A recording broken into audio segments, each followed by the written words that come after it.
സമൃദ്ധമായ ജീവിതം എന്ന ടെലിവിഷൻ പ്രോഗ്രാമിലേക്ക് നിങ്ങളെ എല്ലാവരെയും സ്വാഗതം ചെയ്യുന്നു. ദയവ് ചെയ്ത് സ്ക്രീനിൽ കാണുന്നതായ എൻ്റെ ഇമെയിൽ അഡ്രസ്സ് നിങ്ങൾ രേഖപ്പെടുത്തുക. അതിലേക്ക് നിങ്ങളുടെ നിർദ്ദേശങ്ങൾ അയക്കണം.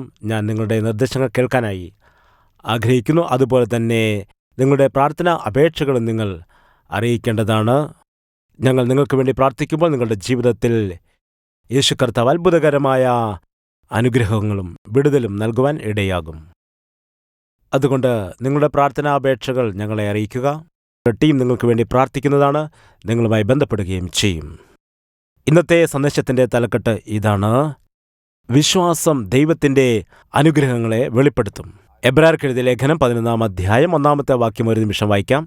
വിശ്വാസം എന്നതോ ആശിക്കുന്നതിൻ്റെ ഉറപ്പും കാണാത്ത കാര്യങ്ങളുടെ നിശ്ചയവും ആകുന്നു എന്നാണ് വചനം പറയുന്നത്. ഈ അത്ഭുതകരമായ വചനത്തിൽ കൂടി ചില അത്ഭുതകരമായ സത്യങ്ങൾ വെളിപ്പെട്ടു വരികയാണ്. അതായത് നമ്മുടെ അനുഗ്രഹം വെളിപ്പെടുന്നത് നമ്മുടെ വിശ്വാസത്തിൽ കൂടിയാണ്. എബ്രായർക്കെഴുതിയിരിക്കുന്നതായ ലേഖനത്തിൻ്റെ കർത്താവ് ഇതിൽ കൂടി നമ്മോട് അറിയിക്കുന്നത് ഇതാണ്.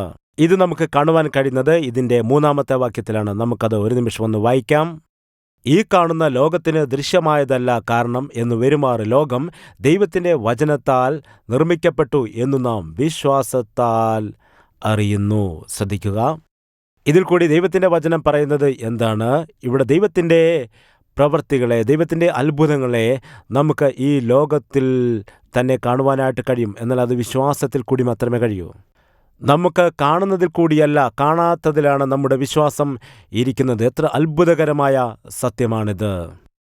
നമ്മൾ നോക്കുന്ന സമയത്ത് നമുക്ക് കാണാൻ കഴിയില്ല, എന്നാൽ നമ്മുടെ അനുഗ്രഹങ്ങൾ അവിടെയുണ്ട്. നമുക്കതിലുള്ള വിശ്വാസമുണ്ട്. എന്നാൽ കാണാതിരിക്കുമ്പോഴും നമ്മൾ അതിൽ വിശ്വസിക്കുന്നു.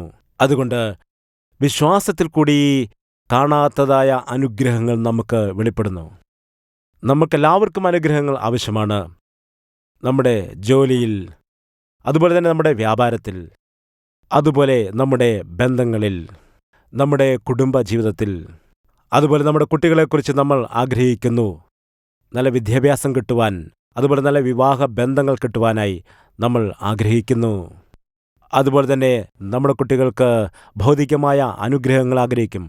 അതുപോലെ തന്നെ അവർക്ക് മാനസികമായ അനുഗ്രഹങ്ങൾ ആഗ്രഹിക്കും. നിങ്ങൾ തന്നെ ചിന്തിക്കുക, എങ്ങനെയുള്ള അനുഗ്രഹമാണ് നിങ്ങൾ പ്രതീക്ഷിക്കുന്നത്? അതൊരു രോഗശാന്തിയായിരിക്കാം, ഒരു ഭൗതികമായ അനുഗ്രഹമായിരിക്കാം, അല്ലെങ്കിൽ ആരുടെയെങ്കിലും രക്ഷയുടെ കാര്യമായിരിക്കാം. ആ അനുഗ്രഹം അടങ്ങിയിരിക്കുന്നത് നിങ്ങളുടെ വിശ്വാസത്തിൽ ആണ്. അതുപോലെ തന്നെ നമ്മോട് വിളിച്ചു പറയുന്നതായ മറ്റൊരു വലിയ കാര്യമുണ്ട്.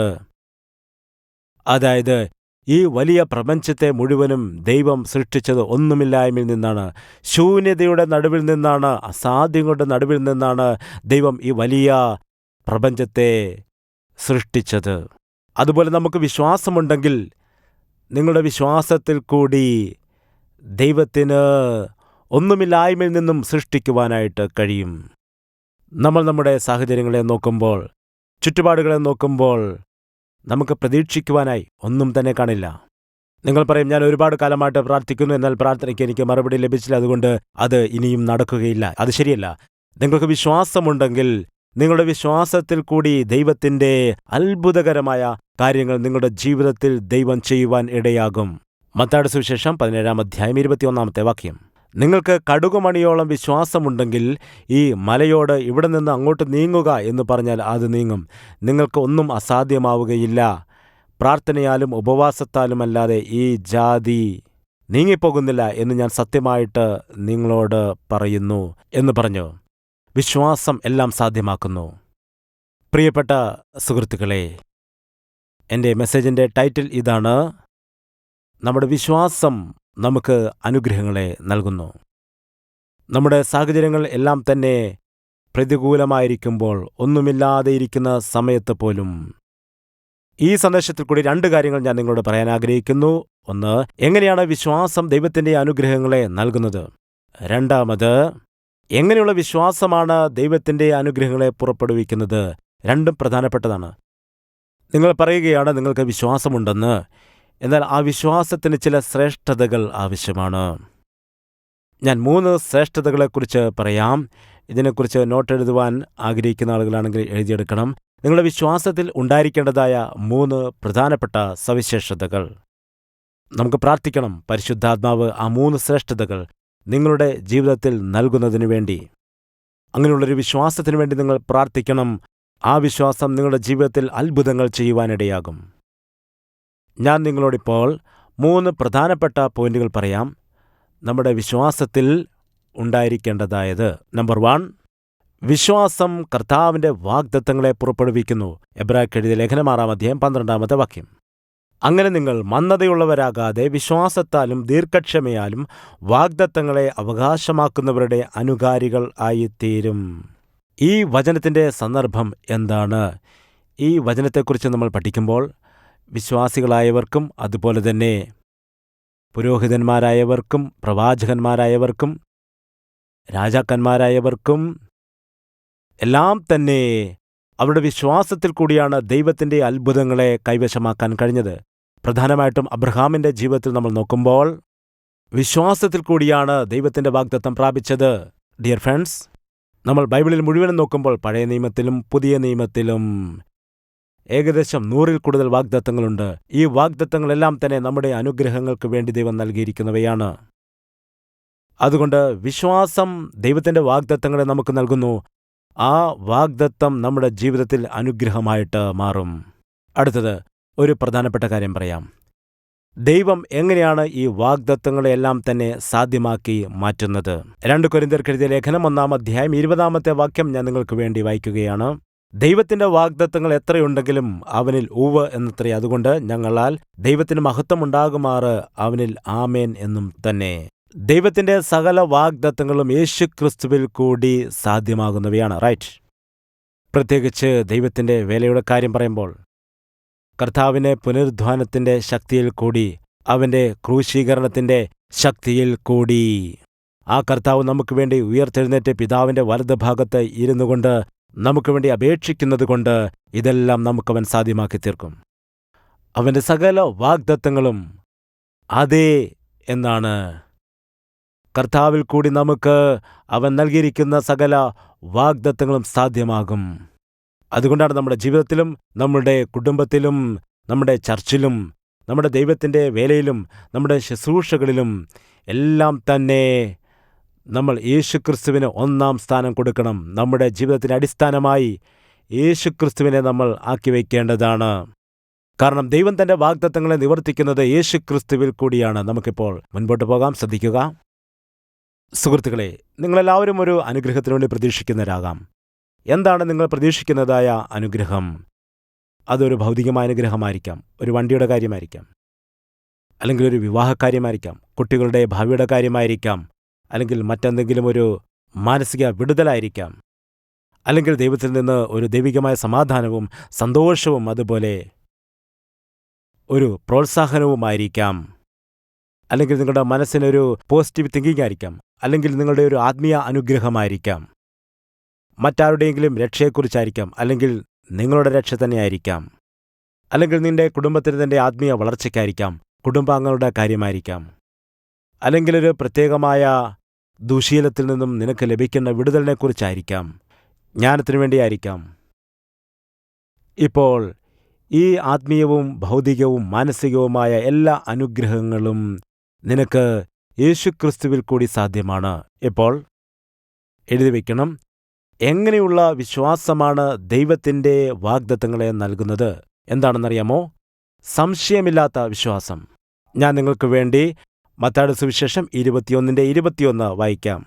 അതിന് യേശു, നിങ്ങൾ സംശയിക്കാതെ വിശ്വാസം ഉള്ളവരായാൽ ഈ അത്തിയോട് ചെയ്തത് നിങ്ങളും ചെയ്യും എന്നു മാത്രമല്ല, ഈ മലയോട് നീങ്ങി കടലിലേക്ക് ചാടിപ്പോക എന്ന് പറഞ്ഞാൽ അതും സംഭവിക്കും എന്ന് ഞാൻ സത്യമായിട്ട് നിങ്ങളോട് പറയുന്നു.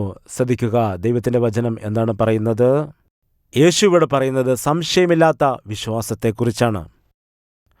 ഫ്രണ്ട്സ്, സംശയമില്ലാത്തതായ വിശ്വാസമാണ് ദൈവത്തിൻ്റെ വാഗ്ദത്തങ്ങളെ നൽകിത്തരുന്നത്.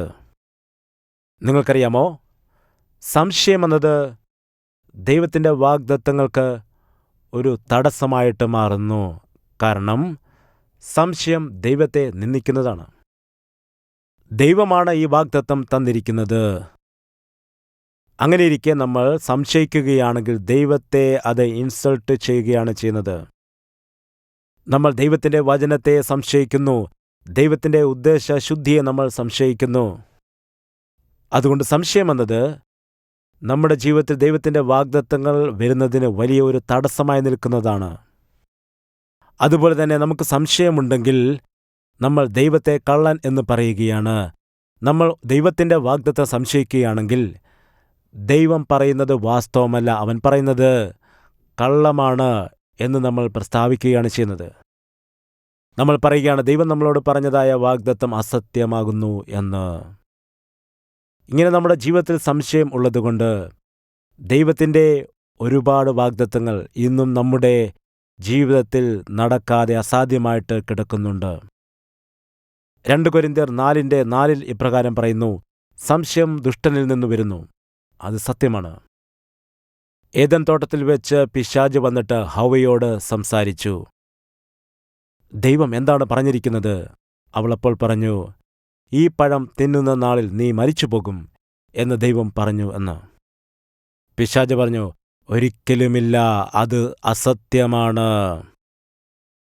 പിശാച് അവളുടെ ഉള്ളിൽ ഒരു സംശയം ഇട്ടു, അതായത് ദൈവം പറഞ്ഞ വാക്യം അസത്യമാണെന്ന്. ആ സംശയം അവളെ അനുസരണക്കേടിലേക്ക് വഴി നടത്തി. ആ അനുസരണക്കേട് മുഖാന്തരമായി ദൈവത്തിൻ്റെ തോട്ടത്തിൽ നിന്നും അവർ പുറത്തായി. ആ അനുസരണക്കേടിൻ്റെ ഫലമായിട്ട് മാനവരാശി ഇന്നും അതിൻ്റെ ഫലം അനുഭവിക്കുന്നു. സംശയം പിശാചിൽ നിന്നാണ് വരുന്നത്. എന്താണ് നമ്മൾ ചെയ്യേണ്ടത്? ദൈവത്തിൻ്റെ വാഗ്ദത്തങ്ങൾ ഒരു സംശയവും കൂടാതെ വിശ്വസിക്കണം. അതുപോലെ തന്നെ നമ്മൾ പരിശുദ്ധാത്മാവിനോട് പ്രാർത്ഥിക്കണം, ദൈവത്തിൻ്റെ വാഗ്ദത്തം സംശയം കൂടാതെ വിശ്വസിക്കാനുള്ള കൃപ തരണമെന്ന്. പൂർണ്ണശക്തിയോടെ പൂർണ്ണ മനസ്സോടുകൂടി നമ്മൾ വിശ്വസിക്കണം. യേശു കർത്താവ് എന്താണ് പറഞ്ഞത്? നിങ്ങൾക്ക് കടുകുമണിയോളം വിശ്വാസമുണ്ടെങ്കിൽ. കടുകുമണി എന്ന് പറയുമ്പോൾ വളരെ ചെറിയൊരു വിത്താണ്, എന്നാൽ നിറഞ്ഞൊരു വിശ്വാസമാണ്. ആ വിശ്വാസം എന്നത് യാതൊരു സംശയമില്ലാത്തതായ നിറഞ്ഞ ഒരു അനുഭവം ആയിരിക്കണം. കടുകുമണിയോളം വിശ്വാസമുണ്ടെങ്കിലെന്ന് പറയുമ്പോൾ അതിൻ്റെ നിറവിനെയാണ് കാണിക്കുന്നത്. ആ കടുകുമണി എടുക്കുകയാണെങ്കിൽ അത് നിലത്ത് വീണ് കിളിർത്ത് ഒരു ചെറിയ ചെടിയായി, പിന്നീട് അതൊരു വലിയ വൃക്ഷമായിട്ട് മാറുന്നു. പക്ഷികൾ വന്ന് അതിൽ വിശ്രമിക്കുന്നു. അങ്ങനെ ചെറിയ വിശ്വാസം വളരെ വിശാലമായ അനുഭവങ്ങളെ നൽകുന്നു. രണ്ടാമത്തെ കാര്യം, വിശ്വാസത്തിൽ കൂടി ദൈവത്തിൻ്റെ ശക്തിയെ നമുക്ക് പ്രാപിക്കാൻ കഴിയും. എഫേസ്യർക്ക് എഴുതിയ ലേഖനം 1-ാം അധ്യായം 19-20 വാക്യങ്ങൾ. വിശ്വസിക്കുന്ന നമുക്ക് വേണ്ടി വ്യാപരിക്കുന്ന അവൻ്റെ ശക്തിയുടെ അളവറ്റ വലിപ്പം ഇന്നതെന്നും നിങ്ങൾ അറിയേണ്ടതിനും പ്രാർത്ഥിക്കുന്നു. അങ്ങനെ അവൻ ക്രിസ്തുവിലും വ്യാപരിച്ച് അവനെ മരിച്ചവരുടെ ഇടയിൽ നിന്ന് ഉയർപ്പിക്കുകയും. എന്താണ് ഈ വചനത്തിൽ കൂടി കാണുവാൻ കഴിയുന്നത്? പൗലോസ് പറയുകയാണ്, വിശ്വാസത്തിൽ കൂടി എത്ര വലിയ ദൈവത്തിൻ്റെ ശക്തിയാണ് നമുക്ക് പ്രാപിക്കാൻ കഴിയുന്നതെന്ന്. ദൈവത്തിൻ്റെ ശക്തിയെക്കുറിച്ച് വളരെ നല്ലൊരു വിശദീകരണം പൗലോസ് ഇവിടെ നമുക്ക് നൽകുകയാണ്. ദൈവത്തിൻ്റെ അത്ഭുതകരമായ ശക്തി കൊണ്ടാണ് യേശുക്രിസ്തു മരണത്തിൽ നിന്ന് ഉയർത്തെഴുന്നേൽക്കുവാൻ ഇടയായത്. അതാണ് വലിയ അത്ഭുതം. വിശ്വാസമാണ് ദൈവത്തിൻ്റെ ശക്തിയെ പുറപ്പെടുവിക്കുന്നത്. നമ്മൾ ബൈബിളിൽ ആഗമനം നോക്കുമ്പോൾ നമുക്ക് കാണുവാൻ കഴിയുന്നത് എന്താണ്? വിശ്വാസത്തിൽ കൂടി ദൈവത്തിൻ്റെ ശക്തി പുറപ്പെടുന്നത് കാണാം. അത് പഴയ നിയമത്തിലാണെങ്കിലും അതുപോലെ തന്നെ പുതിയ നിയമത്തിലാണെങ്കിലും അതുതന്നെയാണ്. നമുക്ക് അനുഗ്രഹങ്ങളെ പ്രാപിച്ചെടുക്കുവാൻ ദൈവത്തിൻ്റെ ശക്തിയെ ആവശ്യമാണ്. എന്തുകൊണ്ടാണ്? നമുക്ക് നോക്കാം. നമ്മുടെ ജീവിതത്തിൽ ചില നെഗറ്റീവായിട്ടുള്ള ആലോചനകൾ ദൈവത്തിൻ്റെ അനുഗ്രഹങ്ങൾക്ക് തടസ്സമായി നിൽക്കുന്നുണ്ട്. ആ നെഗറ്റീവ് ആലോചനകൾ നമ്മുടെ ശക്തിയിൽ കവിയുന്നതായിരിക്കും. ആ നെഗറ്റീവ് ആലോചനകളെ തകർക്കണമെങ്കിൽ നമുക്ക് ദൈവത്തിൻ്റെ ശക്തി ആവശ്യമാണ്. ഈ നെഗറ്റീവായ ചിന്തകൾ എന്താണ് ചെയ്യുന്നത്?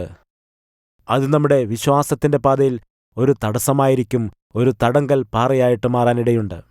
ചില സമയത്ത് ആളുകൾ നമ്മുടെ അനുഗ്രഹത്തിന് തടസ്സമാകും. നമുക്കറിയാം, ജനങ്ങൾ നല്ലവരാണ്, നമ്മുടെ നന്മ ആഗ്രഹിക്കുന്നുണ്ട്, നമ്മൾ അനുഗ്രഹിക്കപ്പെടുവാൻ അവർ പ്രാർത്ഥിക്കുന്നുണ്ട്. എന്നാൽ ചില ആളുകളുണ്ട്, അവർക്ക് ദുഷ്ട ആലോചനകളുണ്ട്. അവർ നമ്മുടെ വളർച്ചയെ ഇഷ്ടപ്പെടുകയില്ല. അവർ നമ്മൾ ആത്മീയ അനുഗ്രഹങ്ങൾ പ്രാപിക്കുവാൻ ഇഷ്ടപ്പെടുന്നവരല്ല.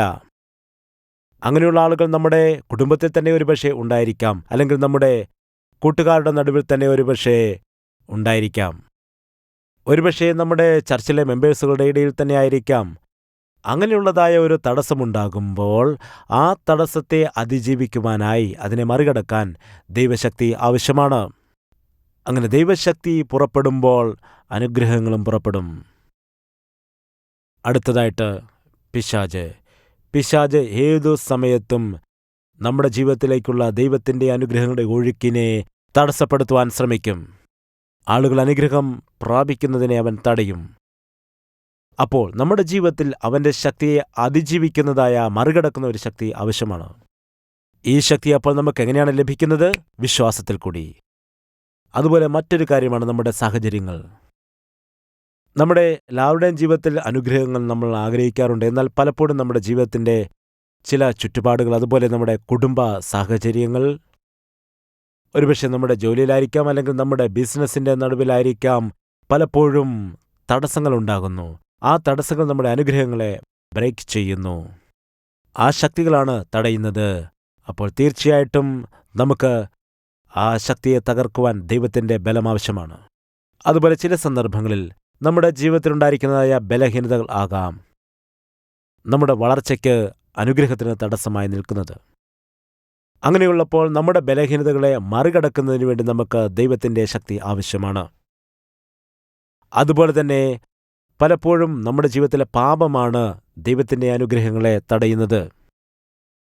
പലപ്പോഴും പല ബന്ധനങ്ങളായിരിക്കും, മദ്യപാനത്തിൻ്റെ, വ്യഭിചാരത്തിൻ്റെ, അതുപോലെ തന്നെ ചൂതുകളിയുടേതായുള്ള ഇങ്ങനെ പലതരത്തിലുള്ള പാപങ്ങൾ, ഇങ്ങനെയുള്ളതായ ബന്ധനങ്ങൾ. അങ്ങനെയുള്ളപ്പോൾ ആളുകൾ ഇങ്ങനെയുള്ളതായ ബന്ധനത്തിന് അടിമകളായി ഇരയായി കിടക്കുന്ന സമയത്ത് അവർക്കൊരിക്കലും മുന്നേറുവാൻ അത് അനുവദിക്കുകയില്ല. അത് മനുഷ്യനെ താഴേക്ക് വലിച്ചിടും. അങ്ങനെയുള്ളപ്പോൾ അത്തരം ബന്ധനങ്ങളെ മറികടക്കേണ്ടതിന് വേണ്ടി നമുക്ക് ദൈവത്തിൻ്റെ ശക്തി ആവശ്യമാണ്. അതുപോലെ തന്നെ ചില സന്ദർഭങ്ങളിൽ നമ്മുടെ അവിശ്വാസം നമ്മുടെ ജീവിതത്തിലെ വളർച്ചയ്ക്ക്, അനുഗ്രഹത്തിന് തടസ്സമാകാറുണ്ട്. അതുപോലെ തന്നെ നമ്മുടെ ശ്രദ്ധയില്ലായ്മ, നമ്മുടെ തിരസ്കരണം നമ്മുടെ ജീവിതത്തിൽ വളർച്ചയ്ക്ക് തടസ്സമാകാറുണ്ട്. ആ അനുഗ്രഹം പ്രാപിക്കാൻ ആവശ്യമായ കാര്യങ്ങൾ നമ്മളൊന്നും ചെയ്യുന്നില്ലായിരിക്കും. ഞാൻ നിങ്ങളോട് വാസ്തവത്തിൽ പറയട്ടെ, നമ്മുടെ ജീവിതത്തിൽ ദൈവത്തിൻ്റെ അനുഗ്രഹങ്ങളെ തടസ്സപ്പെടുത്തുന്ന ചില നെഗറ്റീവായിട്ടുള്ള ശക്തികൾ ഉണ്ട്. ആ അനുഗ്രഹങ്ങൾ ദൈവത്തിൻ്റെ ശക്തിയിൽ കൂടി മാത്രമേ നമുക്ക് പ്രാപിക്കുവാനായിട്ട് കഴിയുകയുള്ളൂ. ആ ദൈവശക്തി നമുക്ക് പ്രാപിക്കണമെങ്കിൽ നമുക്കൊരു വിശ്വാസം ഉണ്ടായിരിക്കണം. അടുത്തത്, എങ്ങനെയുള്ള വിശ്വാസമാണ് ദൈവത്തിൻ്റെ ശക്തിയെ നമുക്ക് നൽകുന്നത്? ആദ്യം പറഞ്ഞു, സംശയമില്ലാത്ത വിശ്വാസം. ഇപ്പോൾ ഞാൻ രണ്ടാമത്തെ ശ്രേഷ്ഠതയെക്കുറിച്ച് പറയുകയാണ്. അതിതാണ്, നമ്മുടെ സ്ഥിരമായ ഒരു വിശ്വാസത്തിന് വേണ്ടി നമ്മൾ പ്രാർത്ഥിക്കണം. മത്തായിയുടെ സുവിശേഷം 15-ാം അധ്യായത്തിൽ ഒരു സംഭവം കാണുവാനായിട്ട് കഴിയും. അവിടെ ഒരു കനാന്യ സ്ത്രീ യേശുവിൻ്റെ അടുക്കൽ വന്നിട്ട് പറയുകയാണ്, അവരുടെ മകൾക്ക് ഭൂതോപദ്രവം കഠിനമായിരിക്കുന്നു എന്ന്. അവളൊരു അന്യസ്ത്രീയായിരുന്നു, അവൾ യഹൂദ സ്ത്രീയല്ലായിരുന്നു. ആ സമയത്ത് യേശുക്രിസ്തു അവളുടെ മകൾക്ക് സൗഖ്യം കൊടുത്തു.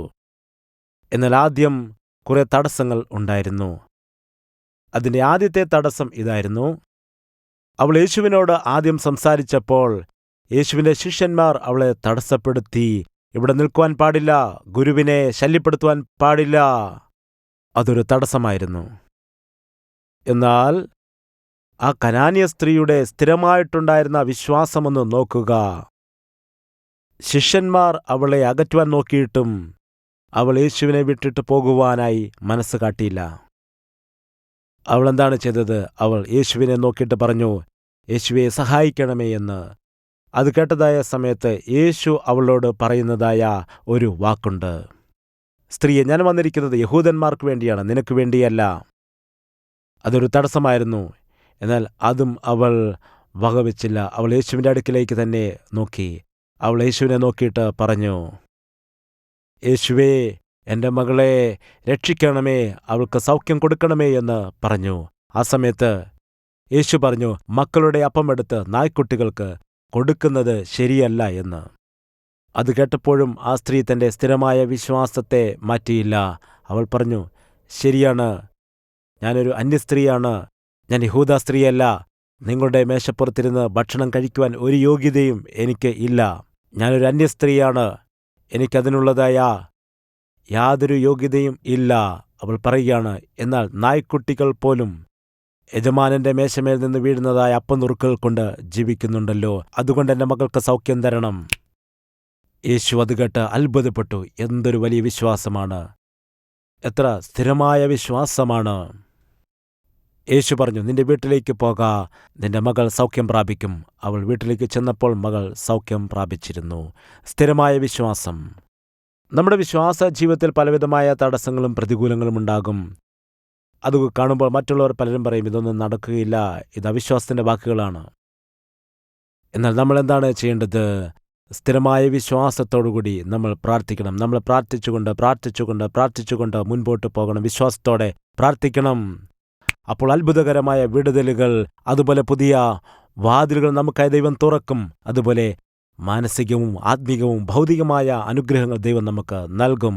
മൂന്നാമത്തെ കാര്യം, വിശ്വാസത്തിൽ കൂടി ഒരു വ്യക്തി ദൈവത്തിനു വേണ്ടി പരാക്രമശാലിയാകും. സങ്കീർത്തനം 27:13 ഞാൻ ജീവനുള്ളവരുടെ ദേശത്ത് യഹോവയുടെ നന്മ കാണുമെന്ന് വിശ്വസിച്ചില്ലെങ്കിൽ കഷ്ടം. 14 യഹോവയിങ്കൽ പ്രത്യാശ വയ്ക്കുക, ധൈര്യപ്പെട്ടിരിക്കുക, നിന്റെ ഹൃദയം ഉറച്ചിരിക്കട്ടെ, അതേ യഹോവയിങ്കൽ പ്രത്യാശ വയ്ക്കുക. ഇവിടെ ദാവീദ് അത്ഭുതകരമായ ഒരു കാര്യം പഠിപ്പിക്കുകയാണ്. ഇവിടെ പരാക്രമശാലിയായിരിക്കുന്നതായ ഒരു വ്യക്തിയെക്കുറിച്ചാണ്. അങ്ങനെയുള്ള ഒരു വ്യക്തിക്ക് മാത്രമേ ദൈവത്തിൽ ആശ്രയിച്ച് ദൈവത്തിൻ്റെ അത്ഭുതകരമായ വിടുതൽ പ്രാപിക്കുവാനായിട്ട് കഴിയുകയുള്ളൂ. ദാവീദ് അതിനെക്കുറിച്ചാണ് സംസാരിക്കുന്നത്. ഞാൻ നിരാശപ്പെട്ടിരിക്കുകയാണെങ്കിൽ എനിക്ക് വിശ്വാസമില്ല. എൻ്റെ ജീവിതത്തിൽ അത്ഭുത കാര്യങ്ങൾ സംഭവിക്കുന്നതിന് വേണ്ടി ദൈവത്തിൽ ഞാൻ ബലപ്പെടുന്നില്ല. എന്നാൽ ഞാൻ ദൈവത്തിൻ്റെ ശക്തിയെ പ്രാപിച്ചെടുക്കുന്നു. ദൈവത്തിൻ്റെ ശക്തിയെ പ്രാപിച്ച് ആ ശക്തിയിൽ കൂടി അത്ഭുതകരമായ ദൈവത്തിൻ്റെ അനുഗ്രഹങ്ങളെ പ്രാപിച്ചെടുക്കുവാൻ ഇടയാകും. സുഹൃത്തുക്കളെ, വിശ്വാസം നമ്മുടെ ഉള്ളിൽ നമ്മുടെ ശക്തിയെ വർദ്ധിപ്പിച്ചിട്ട് ദൈവത്തിൻ്റെ അനുഗ്രഹങ്ങളെ നേടിയെടുക്കുവാൻ സഹായിക്കുന്നു. നമുക്ക് നല്ലൊരു ഭാവി ഉണ്ടാകുന്നതിന് വേണ്ടിയിട്ട് സുഹൃത്തുക്കളെ, ദൈവത്തിൻ്റെ ശക്തിയെ നമ്മൾ പ്രാപിക്കേണ്ടതാണ്. അതുപോലെ തന്നെ നമ്മുടെ ഭാഗം നമ്മൾ ചെയ്യണം. നമ്മുടെ ഹാർഡ് വർക്ക്, നമ്മുടെ പരിശ്രമം, നമ്മുടെ കഴിവുകൾ. അല്ലാതെ ദൈവമേ എന്നെ അനുഗ്രഹിക്കണമേ എന്ന് പറഞ്ഞിട്ട് നമ്മുടെ ഭാഗം നമ്മൾ ചെയ്യാതിരുന്നാൽ അത് ശരിയാവുകയില്ല. അത് പഠനമായാലും ജോലിയുടെ കാര്യമായാലും അത് ബിസിനസ്സിൻ്റെ കാര്യമായാലും നമ്മുടെ ഭാഗം, നമ്മുടെ കഴിവിനനുസരിച്ച് നമ്മൾ പരിശ്രമിക്കുക. അപ്പോൾ ദൈവത്തിൻ്റെ കാര്യങ്ങൾ ദൈവം ചെയ്യും. അങ്ങനെ വലിയ അനുഗ്രഹങ്ങൾ നേടിയെടുക്കാൻ കഴിയും. അതിൻ്റെ താക്കോൽ ഇതാണ്: നമ്മുടെ വിശ്വാസത്തിൽ കൂടി നമ്മിലുള്ളതായ ദൈവത്തിൻ്റെ ശക്തി വർദ്ധിക്കുന്നു. ആത്യന്തികമായി ദൈവമാണ് നമുക്ക് ഈ ശക്തിയെ പകരുന്നത്. ദൈവമാണ് നമുക്ക് ഈ വിശ്വാസത്തെ നൽകുന്നത്. ദൈവമാണ് നമുക്ക് ഈ ദൈവകൃപയെ തരുന്നത്. ദൈവമാണ് നമുക്ക് നമ്മുടെ ശക്തിയെ പുതുക്കുവാനായി, നമ്മുടെ ലക്ഷ്യത്തെ നേടുവാനുള്ള ശക്തി തരുന്നത്. അടുത്തത്, എങ്ങനെയുള്ള വിശ്വാസത്തിൽ കൂടിയാണ് നമുക്ക് ദൈവത്തിൻ്റെ ഉറവിടങ്ങളെ സ്വായത്തമാക്കി എടുക്കുവാനായിട്ട് കഴിയുന്നത്? എങ്ങനെയുള്ള വിശ്വാസമാണ്? ഞാനിതിനെ പറയും വിശ്വാസത്തിൻ്റെ പ്രവൃത്തിയോടു കൂടിയുള്ളതായ വിശ്വാസം. അർത്ഥം, നമ്മൾ എന്താണോ ചെയ്യുവാൻ ആഗ്രഹിക്കുന്നത് അതിനുവേണ്ടിയുള്ളതായ പ്രവൃത്തി നമ്മൾ ചെയ്യണം.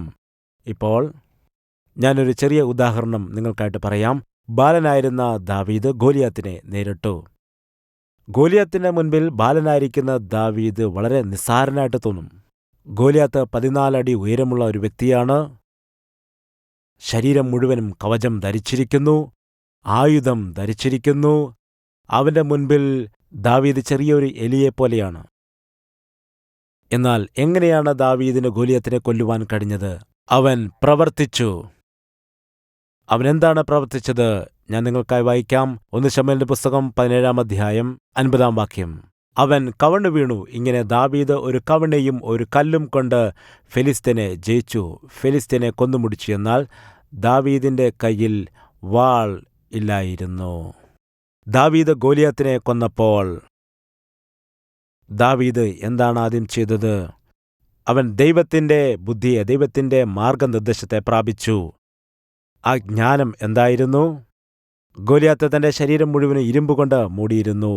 എന്നാൽ അവൻ്റെ ശരീരത്തിലെ ഒരു ഭാഗം മാത്രം, അവൻ്റെ നെറ്റിയിൽ മാത്രം കവചമില്ലായിരുന്നു.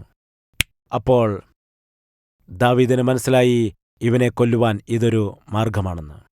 അവനൊരു കല്ലെടുത്തു, അവൻ്റെ കവണിയിൽ വെച്ചു കറക്കി ലക്ഷ്യം നോക്കി. അവൻ എന്നിട്ട് ഒറ്റയേറിന് ഗോലിയാത്തിനെ താഴെയിടുവാനിടയായി.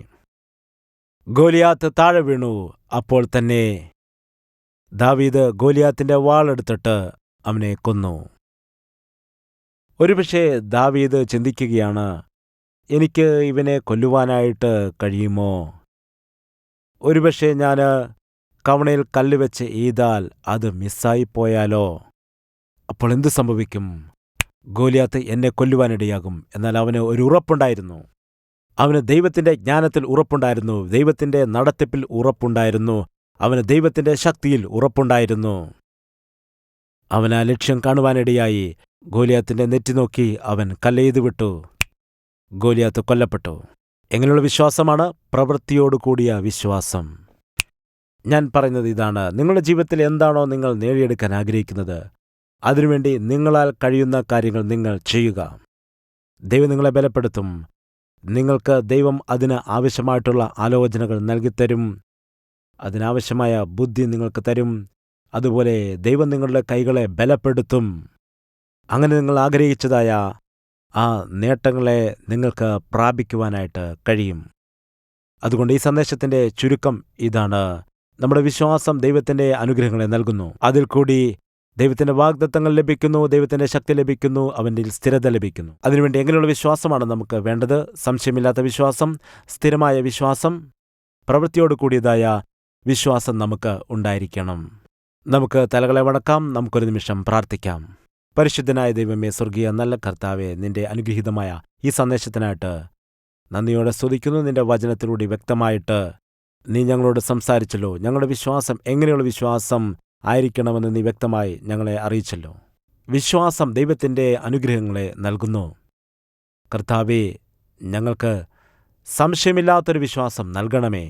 അതുപോലെ ദൈവത്തിൻ്റെ വാഗ്ദത്തങ്ങൾ വിശ്വസിക്കുന്നതിൽ കൂടി ഞങ്ങൾക്ക് അനുഗ്രഹം പ്രാപിക്കാനായിട്ട് കഴിയും. കർത്താവെ, അതുപോലെ തന്നെ വിശ്വാസത്തിൽ കൂടി ദൈവത്തിൻ്റെ ശക്തി പ്രാപിക്കാൻ കഴിയും. ആ ദൈവത്തിൻ്റെ ശക്തിയിൽ കൂടി കർത്താവ് ഞങ്ങൾക്ക് സ്ഥിരമായ വിശ്വാസം നൽകും. ഉപേക്ഷ കൂടാതെ സ്ഥിരമായിട്ട് വിശ്വസിച്ച് മുൻപോട്ട് പ്രാർത്ഥിക്കേണ്ടതാണ്. അതുപോലെ തന്നെ കർത്താവെ, പ്രവൃത്തിയോടുകൂടിയതായ വിശ്വാസം ഞങ്ങൾക്ക് നൽകണമേ.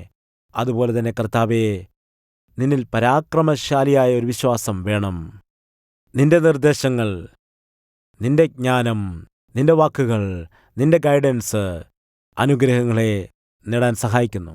എല്ലാവർക്കുമായിട്ട് ഞാൻ പ്രാർത്ഥിക്കുന്നു. കർത്താവ് അവരെ ധാരാളമായിട്ട് അനുഗ്രഹിക്കണമേ. പരിശുദ്ധാത്മാവ് അവരെ അനുഗ്രഹിക്കണമേ. സംശയമില്ലാത്ത വിശ്വാസം കൊടുക്കണമേ, സ്ഥിരമായ വിശ്വാസം കൊടുക്കണമേ. അതുപോലെ തന്നെ പ്രവൃത്തിയോടുകൂടിയ വിശ്വാസം കൊടുക്കണമേ. കർത്താവ്, ഇതിൽ കൂടി അവർക്ക് നിന്റെ ശക്തിയെ പ്രാപിക്കുവാൻ കഴിയും, നിന്റെ വാഗ്ദാനങ്ങളെ പ്രാപിച്ചെടുക്കാൻ കഴിയും. അവരുടെ ജീവിതത്തിലെ സകല മേഖലകളെയും നീ അനുഗ്രഹിക്കുമാറാകണമേ. നിന്റെ കരങ്ങളിലേക്ക് എല്ലാവരെയും സമർപ്പിക്കുന്നു. ഞങ്ങൾ കർത്താവും രക്ഷകനുമായ യേശുക്രിസ്തുവിന്റെ നാമത്തിൽ അപേക്ഷിക്കുന്നു. ആമേൻ. ഇന്ന് ഞാൻ നിങ്ങൾക്ക് വേണ്ടി തന്നിരിക്കുന്ന ഈ സന്ദേശം നിങ്ങൾക്കെല്ലാവർക്കും അനുഗ്രഹപ്രദമായി എന്ന് ഞാൻ വിശ്വസിക്കുന്നു. ഈ TV മിനിസ്ട്രി വളരെ ചെലവേറിയ ഒരു കാര്യമാണ്.